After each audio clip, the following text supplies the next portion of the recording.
अस्सलामु अलैकुम वरहमतुल्लाहि वबरकातुहू। बिस्मिल्लाहिर्रहमानिर्रहीम।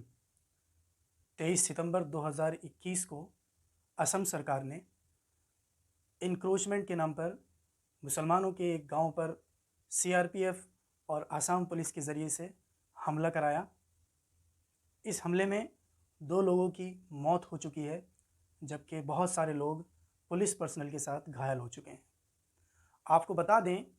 कि जब असम ऑफिशियल्स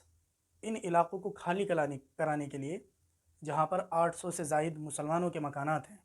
जिनको घुसपैठिए कहकर उनसे जबरन घरों को छीना जा रहा है, उसके ख़िलाफ़ जब वहां के लोग एजिटेशन करते हैं, पुलिस पर डंडों और पत्थरों से पथराव करते हैं, उसके जवाब में स्टेट स्पॉन्सर्ड टेररिज्म जिसको कहा है यूडीएफ के एक एमएलए ने, फासिस्ट पुलिस टेररिज्म। और फिर उन्होंने बताया कि किस तरीके से जब एक शख्स जो पुलिस के ऊपर हमला कर रहा था, सिर्फ उसके पास डंडे थे, किस तरीके से उसको सीने पर शूट किया गया और उसके मर जाने के बाद एक आतंकवादी पत्रकार या मीडिया कर्मी जो सरकार की पुष्टपनाही हासिल करके इस सारे एपिसोड को रिकॉर्ड कर रहा था, 2 से 3 बार कूद कूद कर उस मरे हुए आदमी को घूंसे और लाते मारता है, उसके सीने पर कूदता है और ये दिखाना चाहता है कि हमारी जो तारीख़ है 1983 की, कि जब नीली के अंदर 10,000 से ज़्यादा मुसलमान बच्चों और औरतों को 6 घंटे की खुरेज़ी में कत्ल कर दिया गया था, जिसकी वजह यही वो बातिल सोच थी जिसको ऑल असम स्टूडेंट यूनियन ने हवा दी थी। और 6 महीने से ज़्यादा चलने वाली इस वायलेंस और बदतमीज़ी, जिसमें स्टेट की प्रॉपर्टी को नुकसान पहुंचाया गया और 83 में होने वाले चुनावों की मुखालफत की गई, क्योंकि वो कह रहे थे कि जो लोग बांग्लादेश और बराबर के इलाक़ों से आए हैं चुनावी लिस्ट से डीएक्सेलेट करें। लेकिन इंदिरा गांधी सरकार ने उन तमाम लोगों को इस लिस्ट में शामिल किया। उसके बाद ये सांप्रदायिक दंगा होने दिया, जिसके होने से 3 दिन पहले ज़हीरुद्दीन नामी एक पुलिस ऑफिसर ने बटालियन नंबर 5 को टेलीग्राम करके ये खबर दी थी कि यहाँ हालत नासाज हैं और किसी वक्त भी हिंसा भड़क सकती है। और जिस खुरेज़ी और कत्ल की तैयारी 3 दिन से चल रही थी, हिंदू मॉब जो थी वो ढोल बजाकर लोगों को इकट्ठा कर रहे थे, जो देसी कट्टों और बड़ी बड़ी तलवारों के साथ मुसलमानों के कत्लेआम की तैयारी कर रहे थे। इस वाक़े के ज़रिए से ये बताया जा रहा है कि इंदिरा गांधी और कांग्रेस के ज़माने में इनक्रोचर्स को दंगों के ज़रिए से निशाना बनाया जाता था, लेकिन अब चूँकि हम ऐसी सरकार में हैं जो हिंदुत्व की उसी आइडियोलॉजी को प्रमोट करती है कि मुसलमान या तो कब्रिस्तान चला जाए या पाकिस्तान चला जाए या जबरन उसका धर्म परिवर्तन कर लिया जाए, तो अब हमें दंगे कराने की ज़रूरत नहीं है। हम पुलिस के ज़रिए से तुम्हारे घरों को खाली कराएंगे, तुम्हारी ज़मीन छीन लेंगे। और वही जो फ़िरऔनी हरकतें थीं, जिसके बारे में अल्लाह ताला ने इरशाद फरमाया, युज़ब्बिहूना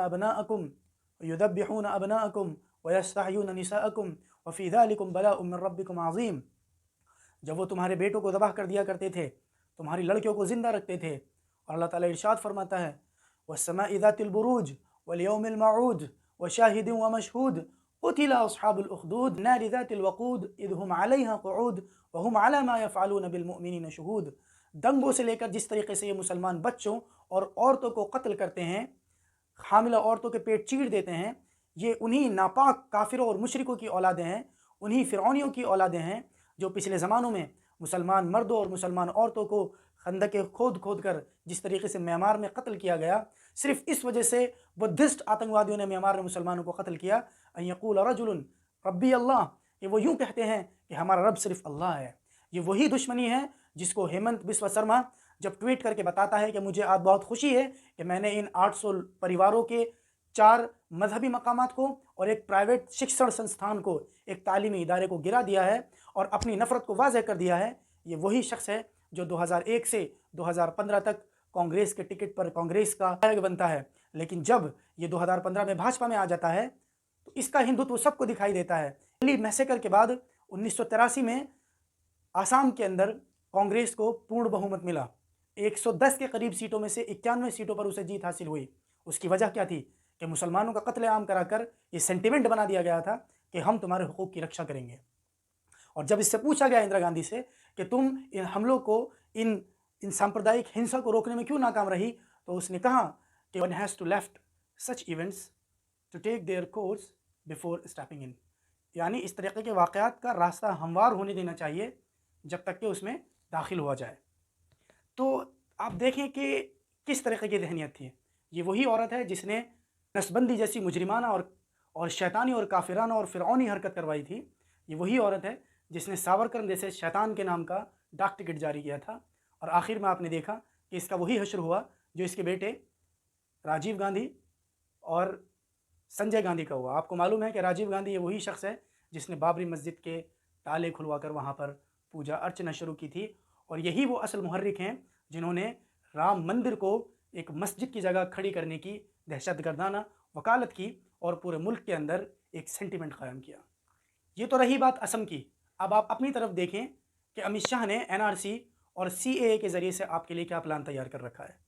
یہ واقعتاً ہر اس شخص کے ساتھ ہوگا جو یہ دعویٰ کرتا ہے کہ وہ مسلمان ہے۔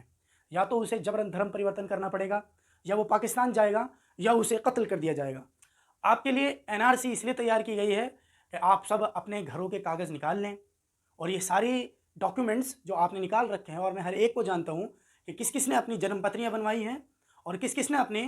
پرانے باپ داداؤں کے کاغذ نکال رکھے ہیں کہ وہ دکھا کر کے ہندوستان میں رہنے کے قابل ہو جائے گا، کیونکہ تم لوگوں کو یہ معلوم ہی نہیں ہے کہ یہ کاغذ کا مسئلہ نہیں بلکہ اس عقیدے کا مسئلہ ہے جس کے تحت تم اس زمین پر برداشت نہیں کیے جا سکتے۔ اور اگر فی الفور تم قانونی داو پیچ کے ذریعے سے کچھ وقت یہاں رہ بھی لو، تو ایک وقت وہ آئے گا کہ جب یہ لوگ جن کو تم غریب، جن کو تم OBC، جن کو تم کمتر سمجھتے ہو، جب ان کو ڈیٹینشن سینٹرز میں ڈالا جائے گا، اور تم جو چودھری بنتے ہو، جو اپر کاسٹ بنتے ہو، جو پیسے والے بنتے ہو، جب تم اپنی ناگرکتا بچا لو گے تو تمہارے پاس اپیزمنٹ کے لیے کچھ رہے گا نہیں، کیونکہ تمہاری لیڈرشپ انہی غریبوں کی وجہ سے ہے۔ پھر تم یا تو دھرم پریورتن کرو گے، دوبارہ تیاگی اور دوبارہ راجپوت بنو گے، دوبارہ برہمن بنو گے، یا پھر تمہیں قتل کر دیا جائے گا، یا پھر تمہیں پاکستان بھیج دیا جائے گا۔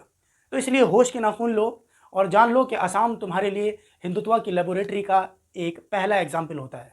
اور تمہیں فرق بھی کیا پڑے گا کہ اللہ تعالیٰ کے رسول نے فرمایا مثل المؤمنین فی توادہم وترحمہم وتعاطفہم کمثل الجسد الواحد اذا اشتکى منہ عضو تداعی لہ سائر الجسد بالہم والحمى، کہ مسلمانوں کی مثال ایک جسم کی طرح ہے کہ جب جسم کے کسی حصے کو تکلیف پہنچتی ہے تو تکلیف کے سہنے میں، سمپیتھی ظاہر کرنے میں، رحم کرنے میں جسم کا ہر حصہ اس کا ساتھ دیتا ہے، لیکن تمہیں کوئی فرق نہیں پڑتا ہے۔ وہ جس کو قتل کیا گیا ہے، جس کے سینے پر گولی ماری گئی ہے، یہ اسی چیز کی یاد دلائی گئی ہے جب تم NPR، NRC اور CAA کے خلاف UP میں پروٹیسٹ کر رہے تھے اور یوگی کی پولیس نے تمہارے سینوں اور چھاتیوں پر گولی ماری تھی اور تمہیں تمہاری اوقات یاد دلائی تھی کہ تم ہو کیا ہمارے سامنے۔ اس لیے ہوش کے ناخن لیں اور یہ چھوڑ دیں کہ ابھی اس کا نمبر ہے، میرا نمبر بعد میں آئے گا۔ ماجد دیوبندی نے کہا ہے، جلتے گھر کو دیکھنے والوں، پھوس کا چھپکر آپ کا ہے، آپ کے پیچھے تیز ہوا ہے، آگے مقدر آپ کا ہے، اس کے قتل پہ میں بھی چپ تھا، میرا نمبر اب آیا، میرے قتل پہ آپ بھی چپ ہو، اگلا نمبر آپ کا ہے۔ چاہے مولانا کلیم صدیقی ہوں، چاہے مولانا عمر گوتم ہوں، یا ڈاکٹر ذاکر نائک ہوں، یا اویسی صاحب کے گھر پر حملہ کیا جانا ہو، یا تمام وہ لیڈرز، چاہے ہرش مندیر ہوں جو ایک ہیومن رائٹ ایکٹیوسٹ ہیں، اور یہ وہ اکیلا شخص ہے جس نے دلی دنگوں سے لے کر کے AMU اور جامعہ میں ہوئی ہنسا کے خلاف پولیس کو کورٹ میں پیش کیا۔ آپ کو کیا پتا یہ کون لوگ ہیں؟ آج ہرش مندیر کے گھر پر ED کے چھاپے لگ رہے ہیں،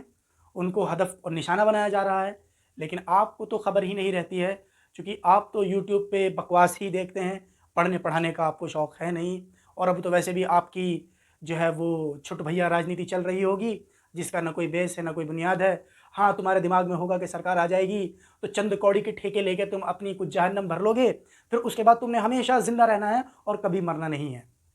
اس لیے اللہ تعالیٰ سے ڈریں اور اللہ تعالیٰ کی طرف رجوع کریں